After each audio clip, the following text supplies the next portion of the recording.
Jerusalem is one of the oldest cities in the world, having been continuously inhabited for close to 6 millennia. The old walled city that occupies an area of less than 1 square kilometer is sacred in Judaism, Christianity, and Islam.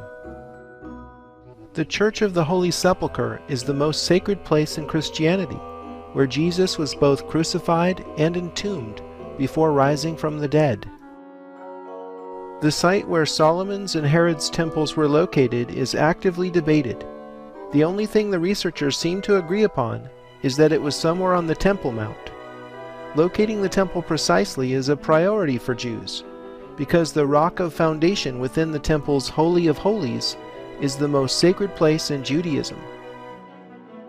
For centuries it has been assumed that this rock is the same stone whereupon Abraham nearly sacrificed Isaac, and from which Muhammad ascended into heaven, namely the bedrock upon which the Dome of the Rock stands today. Richard Heath showed in Sacred Number that when we draw equal X's within the rectangle, the crossing points pass directly over the rock of Calvary inside the Church of the Holy Sepulchre, where Jesus was crucified, and over the Jewish rock of foundation under the Dome of the Tablets. In other words, these X's precisely mark the holiest spots in Christianity and Judaism. In Judaism, the Holy of Holies within Solomon's temple had very specific proportions as described in the Torah. It was a cube measuring 20 cubits on each side. The holiest spot in Islam is Mecca. More specifically, it is the Kaaba within Mecca, which all Muslims are supposed to visit at least once in their lives. Kaaba means cube. Indeed, the object of their veneration is a giant black cube. The word Kabbalah, which means knowledge in Jewish mysticism, also references a cube. Perhaps not surprisingly, the cubit that measures 1.728 English feet is actually the canonical Egyptian cubit. Author Ahmed Osman puts forward the controversial but never refuted theory that Moses was actually the Egyptian pharaoh Akhenaten. Both were powerful monotheists who were educated in Egypt. It's certainly a theory worth contemplating. Many of the most significant events in Jesus' life are lined up along an axis. First of all, Jesus spent time teaching his disciples on the Mount of Olives. Jesus rode into Jerusalem on Palm Sunday through this oldest of gates in Jerusalem's city walls, called the Golden Gate in Christian tradition. I can't help but think of the bridge in San Francisco. Here's Giotto's depiction of Mary's parents, Joachim and Anne, meeting at the Golden Gate. In Jewish tradition, this same gate is the one through which the Messiah will enter Jerusalem at some unknown point in the future. However, Suleiman the Magnificent sealed off the Golden Gate in 1541, literally to prevent the Messiah's entrance, and the Golden Gate and Temple Mount remain under Islamic control today. As you know, this tension between Muslims and Jews has persisted up to the present day. As tradition has it, the crucifixion happened at Calvary, and his body was placed in the Holy Sepulchre just a few dozen feet away.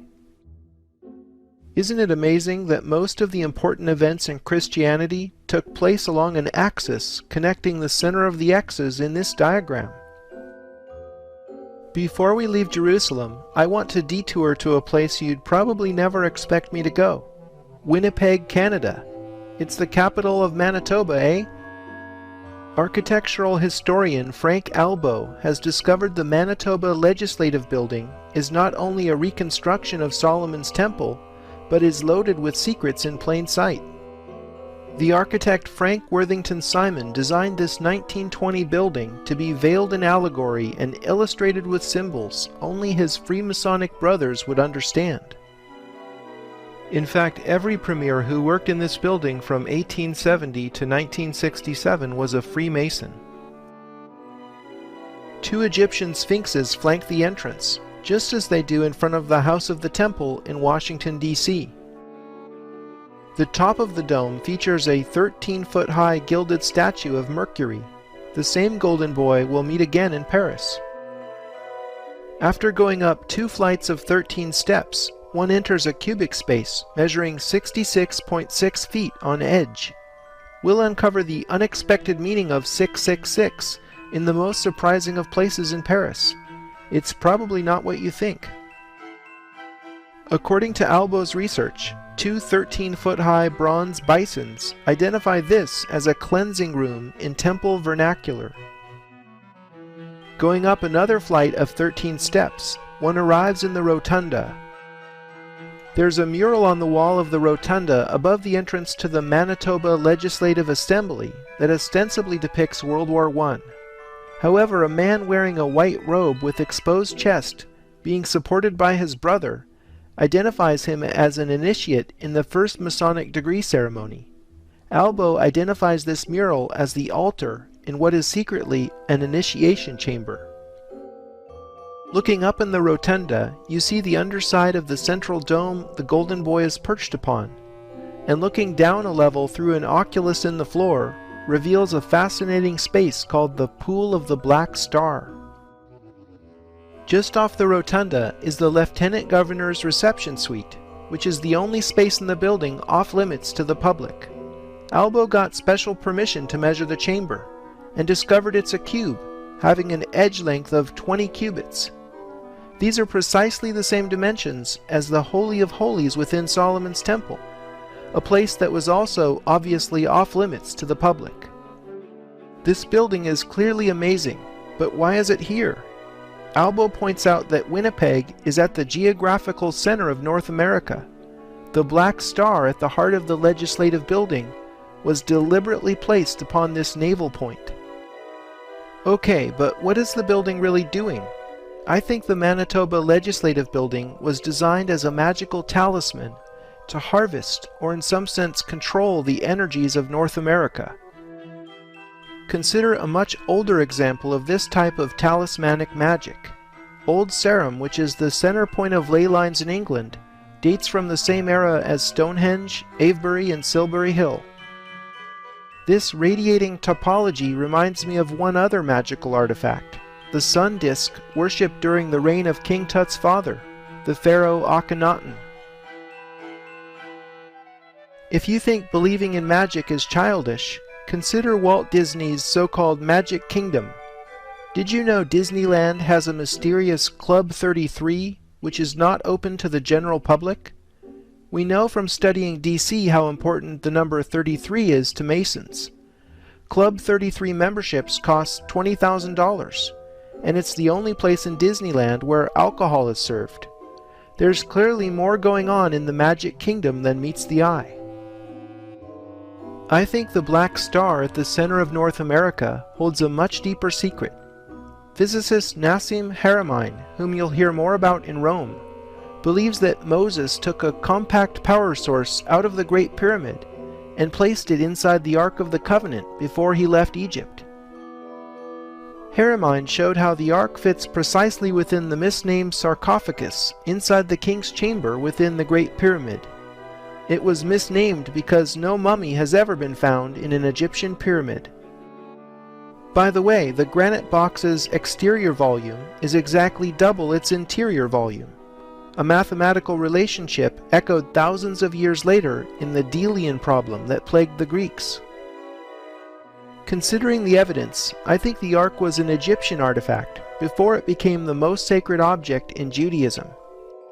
The Pool of the Black Star reveals this great cosmic secret to those who can decode the secrets in plain sight. Patrick Hunt, who teaches classical archaeology at Stanford University, calls the Pantheon the most impressive Roman monumental building in the world. I see it as a calendar in stone.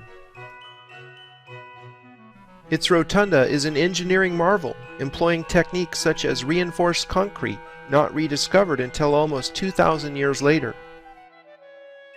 In this plan view, you can see the floor pattern in which stone from all over the empire was inlaid, a testament to Rome's imperial might. Its circle and square motif might symbolize the Earth-Moon system. Comparing a circle and square with equal perimeters, the circle's diameter is 27.3% larger than the edge of the square. Okay, so what? The words moon, month, and menstruation all share the same root because they all have roughly the same period. Human gestation lasts on average 273 days. Another spooky coincidence has to do with temperature. As you're probably aware, Celsius is defined by a 100-degree scale, marking the freezing and boiling points of water. Water becomes liquid 273 degrees Celsius above absolute zero. Here are these numbers again. It seems to me that this fact references Earth as a water planet. Why are these numbers the same? Science has no answer for this other than pure coincidence.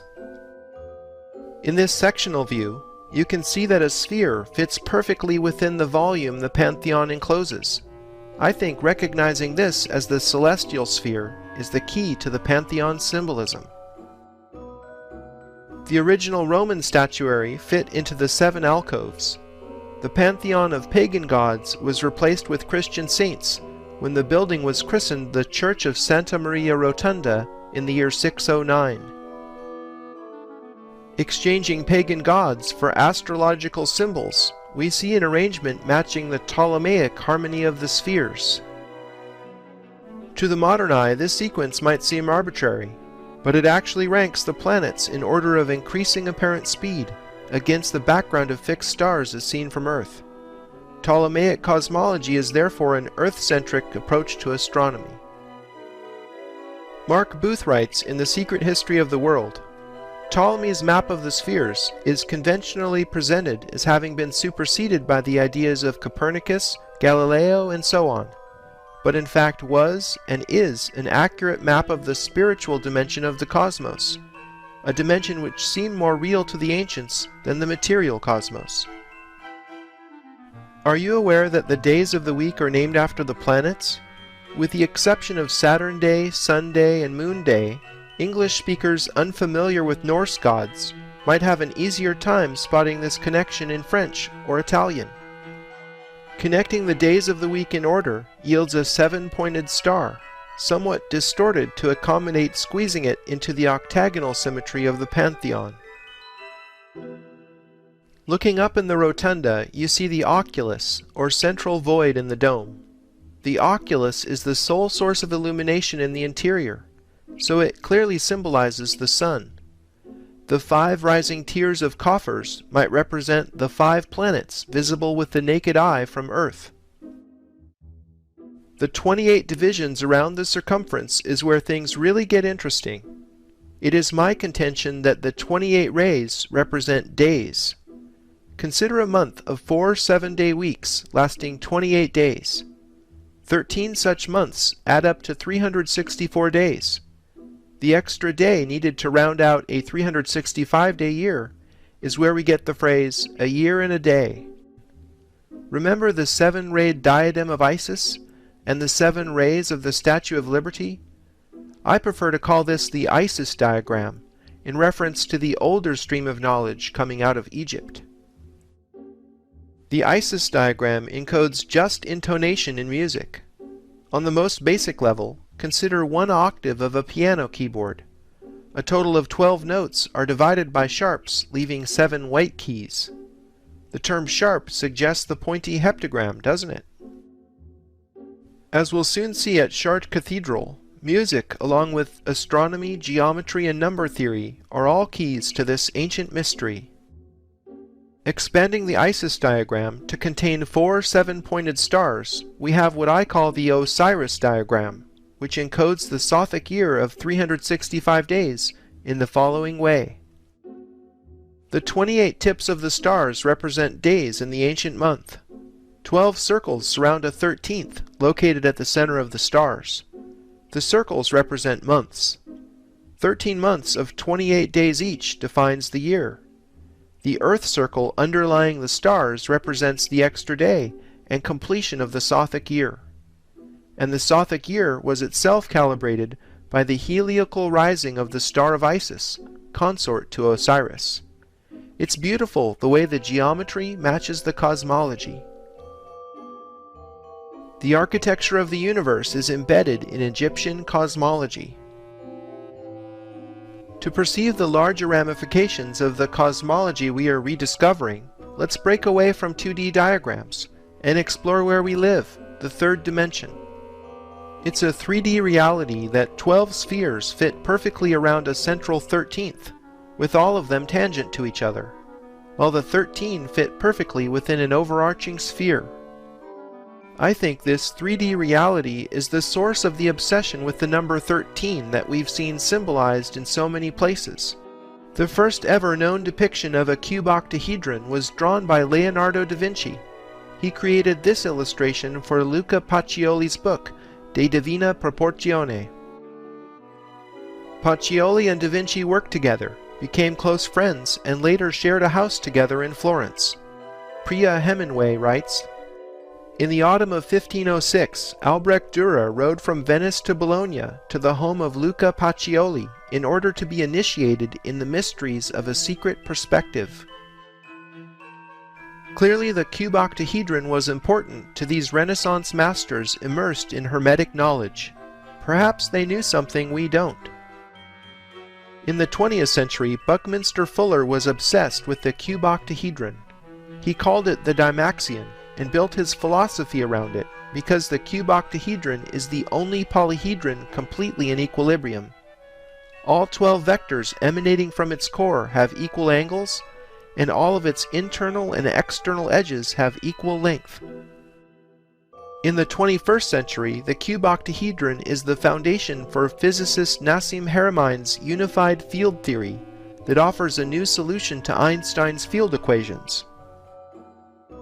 Haramein claims that the vacuum, a term used by physicists to refer to a volume of space that is completely devoid of matter, actually has a structure, and this structure is based at the core on the cube octahedron. What we perceive as empty space is actually a seething cauldron of energy. The reason space seems empty is because all that energy is perfectly balanced in a state of equilibrium. It looks to us like nothing is there. Haramein has built his entire unified theory of physics on cube octahedral geometry. I believe Haramein is really onto something. His latest paper, the Schwarzschild proton, received the Best Paper Award in a physics symposium in 2009. Modern physics seems to be catching up with ancient knowledge. Shows Christ giving 1 silver and 1 gold key to Peter. I see the 2 Roman arches flanking the fresco as secretly depicting the Egyptian silver and golden gates. The octagonal domed building in the center clearly represents the sun, and the perspective grid must be the ecliptic. The people in the piazza are taking the journey of the soul. In alchemy, the symbols for fire and water are upward and downward facing triangles. This polarity is also represented in Western mysticism as sword and chalice. The chalice in question is, of course, the Holy Grail. Going with the Holy Blood, Holy Grail thesis, it's fitting that Dan Brown chose to portray the location of the tomb of Mary Magdalene right here, under the pyramid in Versailles, at the end of the Da Vinci Code. If the Star of David is the symbol of the union of male and female, then the star tetrahedron is its 3D equivalent. Drunvalo Melchizedek's volumes on the ancient secret of the flower of life show the human energy field, or Merkaba as it's known, takes the form of a star tetrahedron, male and female being inversions of each other. The first time Hermetic symbolism had come completely out into the open in France was during the 1789 Revolution. Here's the Declaration of the Rights of Man depicting the all-seeing eye of the Supreme Being. Incidentally, this design was influenced by Benjamin Franklin, who is something of a Freemasonic celebrity in Paris at the time. Franklin helped design the Great Seal of the United States, which bears the same all-seeing eye. Believe it or not, La Place de la Concorde has an area of precisely 86,400 square meters. Remember the 864-foot-high Transamerica Pyramid and the 864,000 feet from Stonehenge to Silbury Hill? You see, it doesn't matter if we're talking metric or imperial units with shifted decimal places. What matters are the numbers. The fact is, the Sun's diameter is 864,000 miles, and there are 86,400 seconds in a mean solar day. The ceremonial arch is read literally as a stargate. 12 streets radiating outward represent a zodiac. The triumphal arch originally honored the warriors who fought for France in the Napoleonic Wars, and it later became the tomb of the unknown soldier. The eternal flame under the arch might be another solar reference. There's certainly a lot of sun worship going on in Paris. While the campaign was raging, Napoleon spent a night alone in the Great Pyramid, and when asked about his experience, he supposedly said, "You wouldn't believe me if I told you." Moving on toward the strange attractor at the end of the axis, we finally conclude our journey through space and time at La Grande Arche. Contemporaneous with the Louvre Pyramid, the Grand Arch was also built at the request of President Mitterrand. This time Mitterrand held a national design competition, but personally selected architect Johann Otto von Spreckelsen in the end anyway. Unfortunately, Spreckelsen died before the project was completed. The location of the Grand Arch has a special relationship to the Arc de Triomphe, the Luxor obelisk, and the Arc de Triomphe du Carrousel. All four monuments are spaced in such a way to create this approximate doubling pattern, suggesting musical octaves. In addition, the Arc de Triomphe is roughly double the size of the Arc de Triomphe du Carrousel, and the Grand Arch is about double the size of the Arc de Triomphe. In the scaling of these three arches, I see three stargates representing the human, planetary, and stellar bodies, just as we saw symbolized with cubes in London and DC. Notre Dame Cathedral fits perfectly inside the Grand Arch. I'm guessing this is no accident. A tune in 3 octaves, if you will. I call it the Symphony of the Stargates. The dimensions of the monumental structure are cubic, with edge length measuring approximately 110 meters, or 360 feet. Researcher Jim Allison realized that 360 feet is also precisely equal to 210 Egyptian royal cubits, and I see that the office windows inside the arch are arranged in groups of 210, providing validation of this metrology. The exterior side's symbolic measure depicts 22/7 in meters. 22/7 is, of course, an approximation of pi. 12 columns internally support the structure, and a zodiac is literally depicted in the basement floor, making the arch yet another form of sun worship. We need a modern mathematical understanding to perceive its deepest symbol, and to recognize it for what it truly is, a three-dimensional shadow of a hypercube. Come again? What is a hypercube? If the square is 2D, the cube is 3D, and the hypercube is the 4D equivalent. Here's what a cube looks like when it's being rotated. Here's what rotating a hypercube looks like in three-dimensional projection. The fourth dimension is hard to imagine, because it's literally beyond us. You might be interested to learn that 4 spatial dimensions were known far before the birth of modern science. Here is what Saint Bernard de Clairvaux wrote to his former disciple, who became Pope Eugene III. What is God? He is length, width, height, and depth. There are 4 spatial terms used. 4 centuries before Paul, Plato even described higher dimensional reality in his allegory of the cave, which goes something like this. We are prisoners chained in a cave and sit facing a blank wall. There's a fire outside the cave, and unseen people are passing in front of it. We see shadows on the wall, and mistake this illusion for reality. I think we are kept in the dark about a great many things. Notice how the hypercube's shadow in 3D projection looks like a cube within a cube. This structure is fractal, meaning the same pattern repeats at different scales. We've seen things like this before in cities, buildings, and art. Consider the fractal-like City of London within Greater London, Vatican City within Rome, and the United Nations headquarters within New York City. On the scale of a building, take a look at the dome of the chain standing immediately outside the dome of the rock. It's the same structure repeated in a smaller scale, hinting at a higher dimensional connection for those who have eyes to read the symbolism.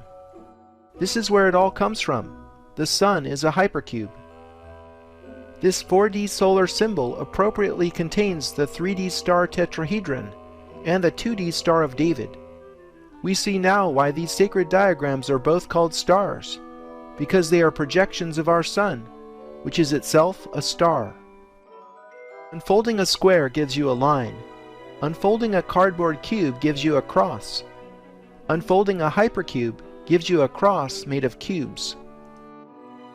Salvador Dali started with this idea when he painted the Corpus Hypercubus. He depicts the crucifixion, yes, but what is he really saying?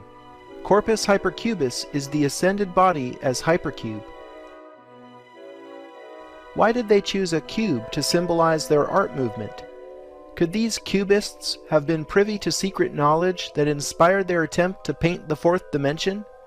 Or did they follow unconscious synchromystic inspiration? Food for thought.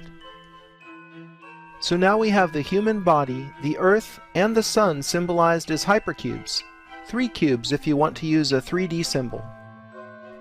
The human, planetary, and stellar scales resonate as a fractal structure within the holographic universe. Here is that name in Hebrew, which is a language read from right to left. Standing the letters up, we see the depiction of a man made in God's image. The cosmic man is Plato's world soul, alchemy's anima mundi, and the Kabbalah's Adam Kadmon. Here is a piece of my own artwork showing Adam Kadmon emerging from the tree of life. If the human body is a temple, then this temple is much more vast and interconnected than we ever imagined. The human energy form resonates with the esoteric architecture of the universe. What we know as the history of civilization is only a very small part of our past. There is something extraordinary about our beginnings not written about in history books. The oldest surviving temples encode an understanding of Earth, Moon, and Sun that is in some ways more advanced than modern science. By seriously studying Stonehenge and the Great Pyramid, we've seen how people living at the dawn of civilization possess the ability to accurately measure the size of the Earth. The rediscovery of the importance of number, geometry, music, and astronomy should rekindle interest in ancient Egyptian knowledge passed down to us by philosophers such as Pythagoras and Plato. Understanding how the macrocosm and microcosm are related through the art of sacred geometry, in the act of measuring structures and the earth, is a thing of profound beauty.